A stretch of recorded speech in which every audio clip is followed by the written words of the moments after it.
বিসমিল্লাহির রহমানির রহিম। আসসালামু আলাইকুম। আশা করছি তোমরা সবাই ভালো আছো। প্রিয় অষ্টম শ্রেণীর শিক্ষার্থীরা, সামনেই তোমাদের বার্ষিক পরীক্ষা।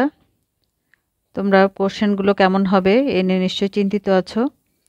আজকে তোমাদের আমি একটা ফুল কোশ্চেন কিভাবে হবে এবং সেগুলো কিভাবে আনসার করতে হবে আর সেসব প্রশ্নের কিছু উত্তর আমি তোমাদের দিয়ে দিব এবং ডিটেল আলোচনা করব। আশা করছি তোমরা এগুলো মনোযোগ দিয়ে শুনবে এবং সেই অনুযায়ী তোমাদের প্রিপারেশন নেবে।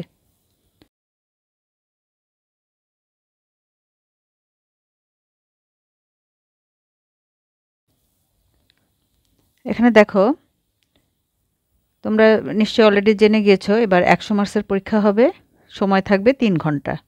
তো প্রথমেই ক বিভাগে থাকবে 25 নম্বরের প্রশ্ন এবং প্রত্যেকটি প্রশ্নের নম্বর থাকবে 1।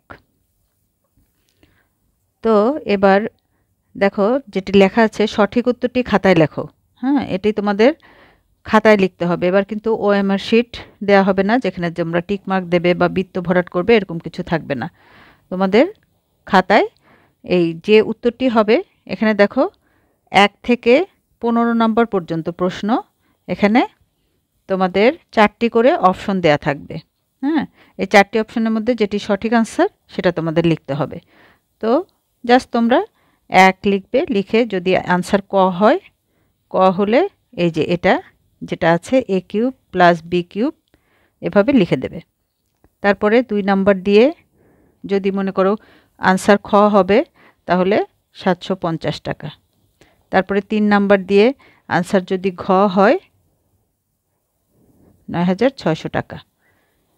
এভাবে আনসারগুলো সিরিয়ালি তোমাদের খাতায় লিখতে হবে। তো 1 থেকে 15 পর্যন্ত এরকমভাবে করতে হবে, আনসার দেয়া থাকবে। আর 16 থেকে যেটা এক কথায় উত্তর দাও, এখানে শুধু প্রশ্ন থাকবে, তোমাদেরকে আনসার লিখতে হবে। তো তোমরা যেগুলো দেখে দেখে মুখে মুখেই করতে পারবে সেটা সরাসরি আনসার লিখবে। আর যেটা পারবে না, একটু লেখার প্রয়োজন হবে, সেটা তোমরা রাফ কপিতে মোটামুটি রাফলি ম্যাথটা করে আনসারটা শুধুমাত্র এভাবে 16-র আনসার যদি 30 টাকা হয় 30 টাকা, 17-র আনসার ধরো কোনো কিছু মাপ এরকম 3 × 4 সেটাই হবে। 18-র আনসার যদি মধ্যবিন্দুর স্থানাঙ্ক কত বলা হয়েছে, তাহলে যদি 5 আর 3 হয় এটা। মানে জাস্ট আমি যেটা বলতে চাচ্ছি, অনলি আনসারটা লিখবে, এখানে তোমাদেরকে অঙ্ক করে দেখাতে হবে না।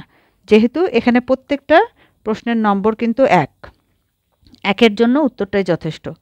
ঠিক আছে? তো এইভাবে 25টা প্রশ্নের উত্তর দিতে হবে। এর মধ্যে কিন্তু তোমাদের সবগুলো প্রশ্নের উত্তর দিতে হবে, কোনোটাই বাদ দেওয়া যাবে না। তো এই 25টা প্রশ্নের নম্বর হলো 25। এবার খ বিভাগে আসো। খ বিভাগে হলো 26 নাম্বার। 26, এখানে 13টি প্রশ্ন থাকবে। 13টি প্রশ্ন, প্রত্যেকটা প্রশ্নের নম্বর হলো 2 করে। তো এখানে যেহেতু নম্বর 2 করে, এখানে কিন্তু তোমাদের প্রত্যেকটাই অঙ্ক করে দেখাতে হবে। ছোট ছোট প্রশ্ন দেয়া থাকবে, ছোট ছোট উত্তর হবে। অঙ্কটা জাস্ট ছোট করে করে আনসারটা লিখলেই তোমরা 2 মার্কস পেয়ে যাবে। তাহলে এখানে এই যে 13টি প্রশ্ন দেয়া থাকবে, এখানে কিছু এক্সাম্পল দেয়া আছে, তোমরা এগুলো প্র্যাকটিস করতে পারো। এই 13টি প্রশ্নের সবগুলোই আনসার করতে হবে, কোনোটাই বাদ দেওয়া যাবে না।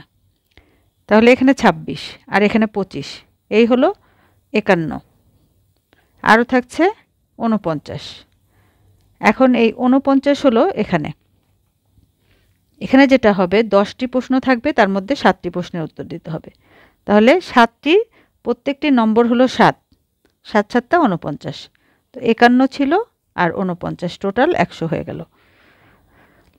তাহলে এখানে এই 10টি থেকে 7টির উত্তর করতে হলে তাহলে 3টা, যে কোনো 3টা, যেটা তোমরা পারবে না সেই 3টা কিন্তু তোমরা বাদ দিতে পারছো, আর 7টি প্রশ্নের উত্তর দিতে হবে।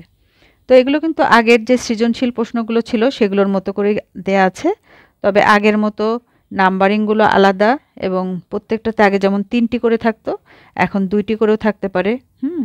আর নাম্বারগুলো ভিন্ন ভিন্ন। যেমন দেখো এখানে কয়ে 2, 2, 3 এভাবে আছে, আবার এখানে 2টা, সো 3 × 4 = 7। আবার দেখো এখানে 1, 2, 4, এই হলো 7। ঠিক আছে? 1, 2, 4, 7। তো বিভিন্নভাবে মার্কিং থাকবে। তো যেটার যে মার্কিং সেই অনুযায়ী আনসার করবে। দেখো এখানে 1 মার্ক, 1 মার্কের জন্য তোমাকে একটা সেন্টেন্স লিখলেই, জাস্ট সংক্ষিপ্ত আনসার দিলেই তুমি 1 মার্ক পেয়ে যাবে। আবার 2 এর জন্য ঠিক ততটুকুই করবে, ঠিক আছে? বাড়তি কথা লিখে সময় নষ্ট করবে না, তাহলে তোমরা সময় পাবে না সম্পূর্ণ আনসার করার জন্য। তাহলে এভাবে কিন্তু তোমাদের 7টি যদি আনসার করো 49 পেয়ে যাবে। তো এই হলো 100 মার্কসের কোশ্চেন। তো এই কোশ্চেনগুলো কিন্তু তোমরা প্র্যাকটিস করতে পারো, কারণ এই ধরনের এই প্যাটার্নের কোশ্চেনগুলোই তোমাদের পরীক্ষায় থাকবে। এবার আসো যে ক বিভাগের যে প্রশ্নগুলো, সংক্ষিপ্ত প্রশ্ন, এক কথায় উত্তর, তারপরে নৈর্ব্যক্তিক প্রশ্ন, হ্যাঁ, সেগুলোর উত্তরগুলো এখানে দেয়া আছে। তো তোমরা নিজেরাই এগুলো করার চেষ্টা করবে, বের করবে, তারপরে এখান থেকে উত্তরগুলো মিলিয়ে নেবে। 1 এর উত্তর গ, 2 এর উত্তর খ, এভাবে। তো 15 পর্যন্ত এমসিকিউ, আর 16 থেকে দেখো যে এক কথায় উত্তর, এই জন্য এক কথায় উত্তরগুলো এখানে দেয়া আছে। তো তোমরা নিজেরা বের করার চেষ্টা করবে, করে এখান থেকে মিলিয়ে নিবে তোমার উত্তরটা সঠিক কিনা, তাহলে কিন্তু ভালোভাবে শেখা হবে। শুরুতেই আনসারগুলো দেখবে না। তো আশা করছি তোমরা কোশ্চেন সম্পর্কে একটা পরিপূর্ণ ধারণা পেয়েছো, আর এটি খুবই প্রয়োজনীয় জিনিস। সো যারা এখনও জানে না তাদেরকে তোমরা শেয়ার করতে পারো, যাতে তোমার মাধ্যমে তারা উপকৃত হয়। আর চ্যানেলটিতে যারা নতুন তারা সাবস্ক্রাইব করে রাখতে পারো। পরবর্তী বছর আমি প্রত্যেকটি ভিডিও ম্যাথসের তোমাদের সঙ্গে শেয়ার করব, তোমরা সেগুলো চটপট দ্রুতই পেয়ে যাবে। আজকে তাহলে এই পর্যন্তই। ভালো থাকো, সুস্থ থাকো, আল্লাহ হাফেজ।